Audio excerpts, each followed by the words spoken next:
Not all businesses fail because the idea was bad. Some failed because they simply didn't know what to do next. So if you have a business idea but have no clue what to do, stop right here.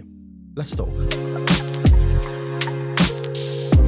Having a business idea is absolutely exciting. You start picturing the success, the money, the freedom, but then reality hits. What do you actually do next? Most people get stuck at this stage. They overthink, they wait for the perfect time, or worse, they do nothing. But business isn't about having just an idea, it's about executing it. Most businesses are killed even before they are started, and it's usually because of one of these reasons: the fear of failure. What if it doesn't work?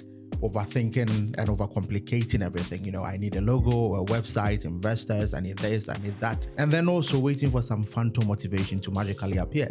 I'll start when I'm ready. Let me tell you right now, business isn't about being ready. It's about being resourceful. I've come up with a 3-step system that anyone can follow once they have a business idea. And let's jump into it. The first thing to do once you come up with a business idea is to validate your idea. You might think you have $1 million idea, but here's the truth. Just because you think it's great doesn't mean people will pay for it. A lot of people make the mistake of falling in love with the idea instead of checking if there's the demand or if people actually want it. And that's why they spend months or even years building something that nobody really wants. So before you waste time, money, and energy on the wrong idea, do this instead. Talk to potential customers. Find at least 5 to 10 people who fit your target audience and ask if they would pay for your solution. Don't just ask if they like the idea. Ask if they would buy it. The second thing is to check for competition. If nobody else is doing it, that's not always a good thing. You see, it could mean that the demand doesn't really exist. Competition proves that people are already spending money in that space. And then you have to sell before you build. You see, instead of perfecting everything behind the scenes, put out a test version. A simple WhatsApp post, Instagram story, or even a Google form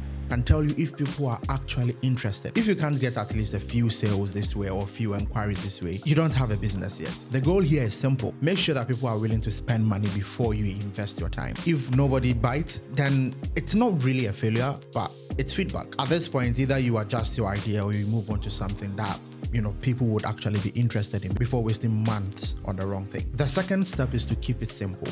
Sell first, build later. Listen, your only goal at the start is to make money. Most people mess up when they get to this point because they think they have to get some complicated stuff going on.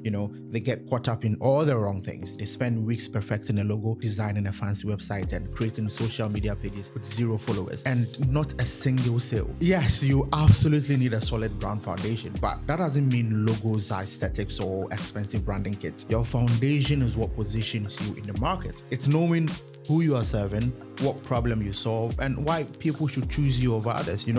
Why should they care about your offering? Once you've nailed that, skip everything else and focus on making sales. And here's how you make those sales. If it's a service, start taking clients immediately. Don't wait until you have a perfect portfolio. Offer your services and prove you can deliver results. If it's a product, pre-sell before placing bulk orders. Take pre-orders, test demand, and use the money to fund the actual orders. If nobody is willing to pay, that's a red flag.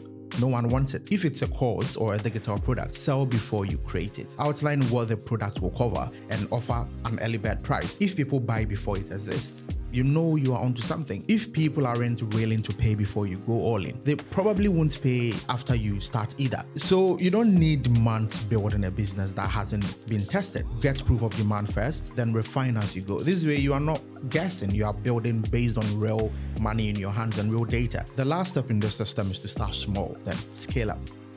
Too many people get stuck waiting for the perfect moment to launch.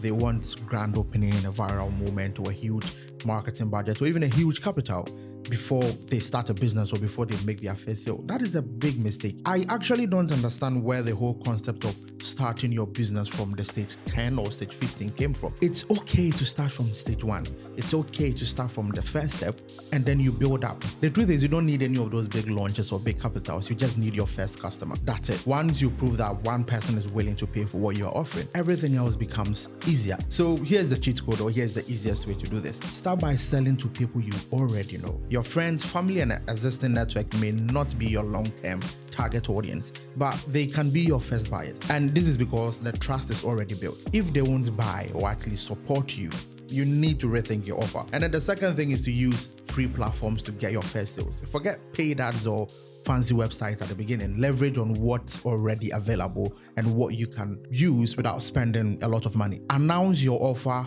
on your status or in group chats on WhatsApp and Facebook. There are tons of Facebook and WhatsApp groups for small businesses connecting sellers to buyers. Join any of these pages and start connecting with your potential buyers. One other thing is to start posting content relating to your product or service on Instagram and TikTok. Show people what you're doing and why they should care. The next thing is reinvest your profits instead of waiting for funding. Most people say, I need a capital to start. No, you need an idea. Make your first money, reinvest it, and grow organically. Every business starts small. Even the biggest brands today started with just one sale. Think of businesses like going into the gym. You don't walk in and start lifting 100 kg. You start with what you can handle, you build strength, and you increase over time. Businesses work the same way. You start small, you make money, you scale up. It's that simple. Okay, listen.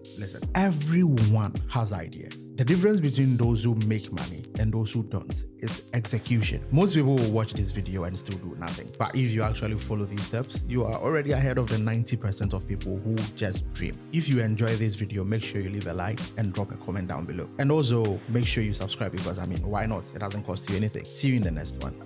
Cheers.